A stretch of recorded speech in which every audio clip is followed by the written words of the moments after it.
Bismillahirrahmanirrahim. Assalamualaikum warahmatullahi wabarakatuh. Alhamdulillah, assalatu wassalamu ala rasulillah wa ala alihi wa sahbihi wa mawalah, amma ba'du. Ada tiga komponen yang Allah ciptakan dalam diri manusia yang nanti kaitannya dengan gangguan jin ya.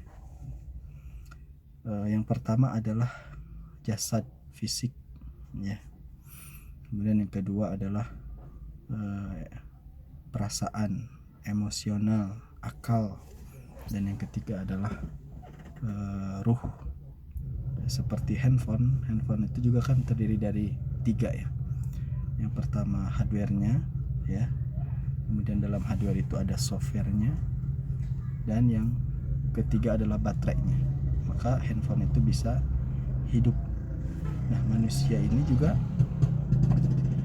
kalau hilang salah satunya, fisik, emosional, perasaan, atau ruh, maka tidak bisa lagi disebut sebagai seorang manusia. Makanya kita wajib memelihara ketiga hal ini ya, ketiga hal ini yang Allah berikan, kecuali memang urusan ruh, karena ruh ini Allah yang mengatur. Kullun nafsin dha'iqatul maut, setiap nyawa itu pasti merasakan kematian. Jadi kita nggak tahu kapan kita akan diambil ruhnya atau dicabut nyawanya. Ya, kira-kira di antara tiga komponen yang Allah berikan itu, mana yang paling memungkinkan untuk dipengaruhi oleh syaitan?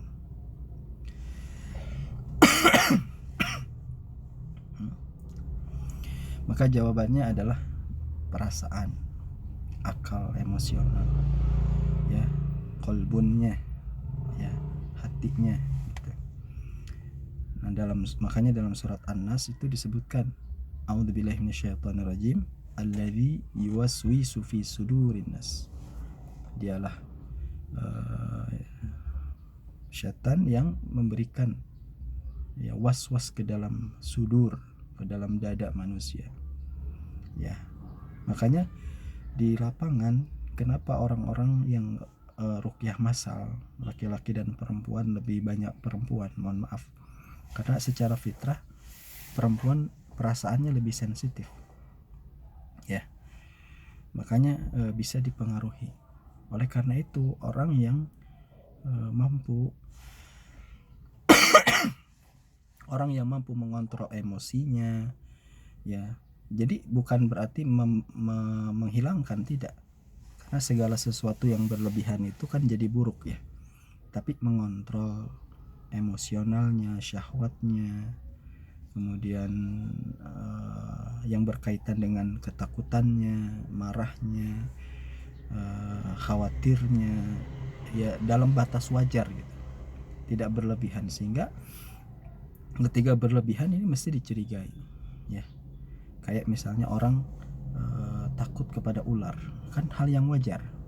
Tapi ketika ularnya itu pergi, udah nggak ada, orang itu masih takut kepada ular, ini ada yang harus kita curigai. Jangan-jangan ini adalah was-was yang ditimbulkan oleh syaitan ya. Makanya kita berlindung kepada Allah ya dari godaan mereka, godaan syaitan, was-was mereka itu. Kenapa? Halus sekali, halus ya, bisikan-bisikan mereka itu sampai ke hati kita ya, seolah-olah itu adalah suara hati kita, padahal itu adalah was-was dari syaitan ya. Hati-hati ya, karena mereka senang dengan hancurnya manusia, entah dengan cara mengadu domba. Ketika seseorang diruqyah, lalu ketika dia kesurupan, jin itu suka mengatakan, saya itu hanya disuruh oleh penyihir untuk menghancurkan anak ini. Hati-hati, jangan terlalu percaya.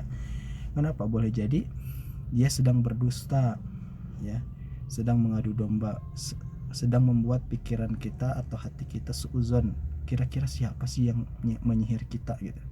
Padahal boleh jadi itu adalah was-was yang ditimbulkan oleh mereka ingin mengadu domba kita ya, atau apapun lah ya, berkaitan dengan diri kita, kehancuran kita. Mereka buat kita takut, dia bilang saya akan bunuh anak ini. Nah, Ya alhamdulillah, ketika ketika yang diruqyahnya adalah beriman, maka dia akan mengatakan silahkan kalau mampu. Kenapa? Karena kalau Allah tidak izinkan tidak bisa. Ya, karena tidak ada yang dapat memberikan madarat maupun manfaat kecuali atas izin Allah Subhanahu wa taala. Ya.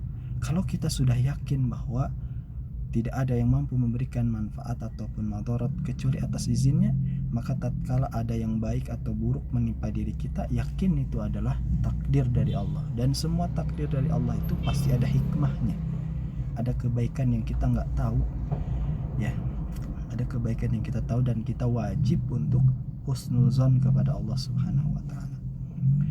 Maka salah satu tips atau cara kita agar terhindar dari gangguan-gangguan mereka, kita coba untuk mengupgrade ya keimanan kita, menguatkan keimanan kita. Ya, seperti pertanyaan salah seorang sahabat kepada Rasulullah, ya Rasulullah, ajarkan kepadaku atau berikan jawaban di mana aku tidak akan bertanya kecuali kepada engkau gitu. Maka Rasul menjawab, beriman kepada Allah dan istiqomahlah. Ya, artinya kita wajib meniti proses-proses untuk menguatkan keimanan kita kepada Allah secara sempurna dan beristiqomah di dalam melakukannya, dalam beriman kepadanya.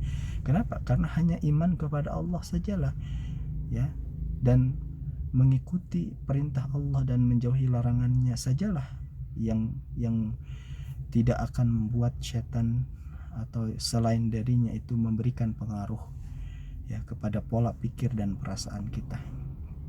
Ya, dimana orang yang selalu berusaha untuk tetap beriman kepada Allah, istiqomah di dalamnya, maka dia akan menjaga semuanya, perkataannya, pikirannya, perasaannya, dan lain sebagainya berada pada jalur yang benar sesuai dengan yang diridhoi oleh Allah Subhanahu wa taala.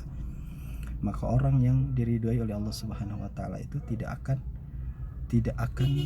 sakit insyaallah. Ya.